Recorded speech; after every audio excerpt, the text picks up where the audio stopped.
Good Monday, everyone. I'm Cyrus Webb, and welcome to Conversation Daily News. Glad you all could be with us. Well, it's a brand new day. It's a brand new week. It's a brand new year. So welcome to 2023. So thank you all so much for being with us. It's a brand new opportunity for you to do something amazing, and it all begins right now.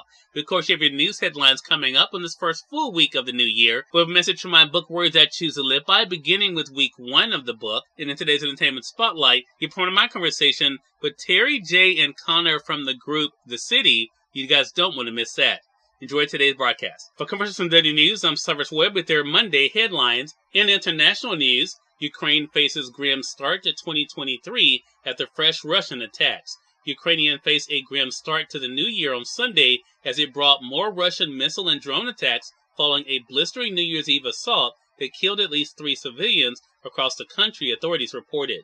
Air raid sirens sounded in the capital shortly after midnight on Sunday, followed by a barrage of missiles that interrupted the small celebrations residents held at home due to wartime curfews. Ukrainian officials allege Moscow was deliberately targeting civilians along with critical infrastructure to create a climate of fear and destroy morale during the long winter months.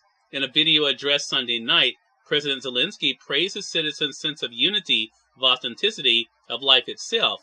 The Russians, he said, will not take away a single year from Ukraine. They will not take away our independence. We will not give them anything. Ukrainian forces in the air and on the ground shot down 45 Iranian-made explosive drones fired by Russia on Saturday night and before dawn on Sunday, Zelensky said. Another strike at noon Sunday in the southern Zaporizhia region killed 1 person, according to the head of the regional military administration. But Kyiv was largely quiet, and people there on New Year's Day savored the snippets of peace. Multiple blasts rocked the capital and other areas of Ukraine on Saturday and through the night, wounding dozens. An AP photographer at the scene of an explosion in Kyiv saw a woman's body, and her husband and her son stood nearby. Ukraine's largest university reported significant damage to its buildings and campus. The mayor said 2 schools were damaged, including a kindergarten. In more international news, Lord, I love you. Aide recounts Benedict's last words. Pope Benedict XVI's last words with Lord, I love you, his longtime secretary said on Sunday, quoting a nurse who helped care for the 95-year-old former pontiff in his final hours. An archbishop who lived in the Vatican monastery where Benedict took up residence after his 2013 retirement says the nurse recounted hearing Benedict utter those words at about 3 a.m. Saturday. The retired pope died later that morning. Benedict XVI, with a faint voice but in a very distinctive way,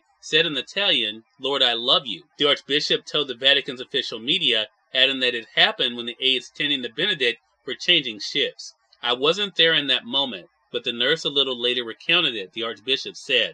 They were his last comprehensible words because afterwards he wasn't able to express himself anymore. Earlier, the Vatican said that Pope Francis went to pay his respects immediately after the archbishop called to inform him of Benedict's death shortly after 9:30 a.m. on Saturday. The Vatican spokesperson said that Francis stayed in Benedict's monastery for quite some time before returning to his residence in a hotel located across the Vatican Gardens. In national news, Biden's New Year pitch focuses on benefits of bipartisanship.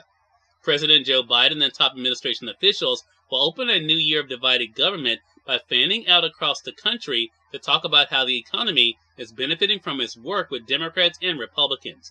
As part of the pitch, Biden's Senate Republican leader Mitch McConnell will make a rare joint appearance in McConnell's home state of Kentucky on Wednesday to highlight a nearly $1 trillion infrastructure spending that lawmakers approved on a bipartisan basis in 2021.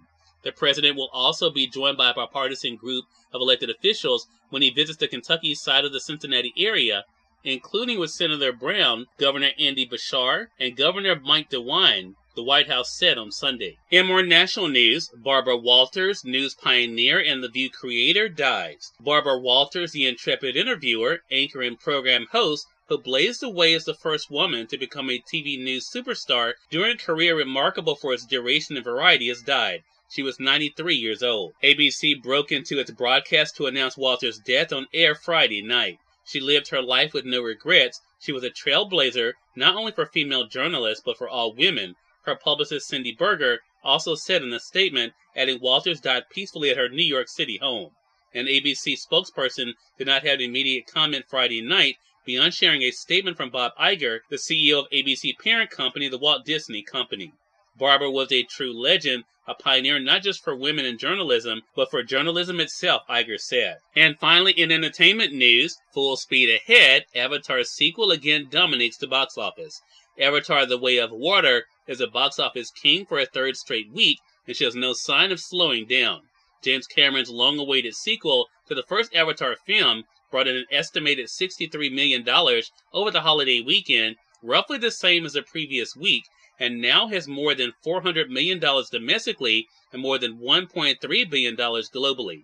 The Way of Water is already the 15th highest grossing film ever, just behind the first Black Panther. Cyrus Webb, Conversations Daily News. It's now time for a message from my book, Words That Choose to Live By. Enjoy. Hello, everyone. Welcome to Monday, and today's episode of Words That Choose to Live By from my book, Words That Choose to Live By, page 2.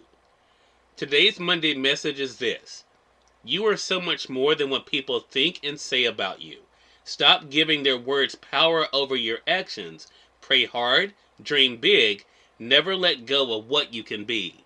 Have an amazing Monday. We are part of my conversation coming up with the city in today's entertainment spotlight. Stay with us. You're listening to Conversations Daily News. For Conversations Daily News, I'm Cyrus Webb with Entertainment Spotlight. Terry, Jay, and Connor from the group The City join me on Conversations Live, the radio show, to talk about their extraordinary success and their single, The Way. It's a bit of our conversation. So I want to begin by talking about this year. I mean, like I said, I found out about The Way. I got a email from the station, a promo that they had gotten. So Terry J, I'll start with you. What has it been like for you to see the response to The Way?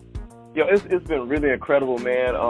We know we recorded the song. We had something special. It's just that feel good. It's that live instrumentation inside of a record. I think that's kind of what's missing nowadays. And to see the people respond very well to it, man, I'm just excited, and I'm so, I don't know, I have so much gratitude about it, man. Yeah. And Connor, what about for yourself? I mean, music is something that you all have become known for, but what's it been like for you to see the way that people responded to this particular single? Man, it's beautiful. Just to have just an version that essentially see the reactions of it from just instantly hearing it. It's a beautiful feeling, and also just it paves the way to making us. This is what we're supposed to do, and it's paving that way. And it's a beautiful future, and I'm excited for it.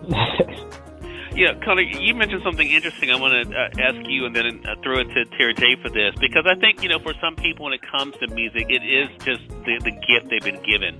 When did you realize for yourself, Connor, that music was that thing that you were meant to do? I think I realized when it became, it was easy. When I say easy, hearing the beat, following through with the beat, and feeling it. And I think that feeling itself became easy for me. And the more I expressed myself through that feeling, the more it became a love.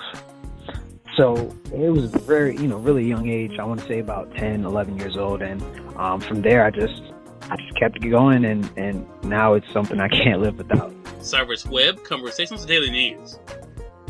We thank you all for tuning into this edition of Conversations Daily News. But we'll get on tomorrow with more news, message from my book, Words That Choose to Live By, and of course your entertainment spotlight. Until then, remember how Cyrus Webb saying, as always, enjoy your day, enjoy your life, enjoy your world. Thank you all for choosing Conversations Daily News today. Now let's go make it a great one.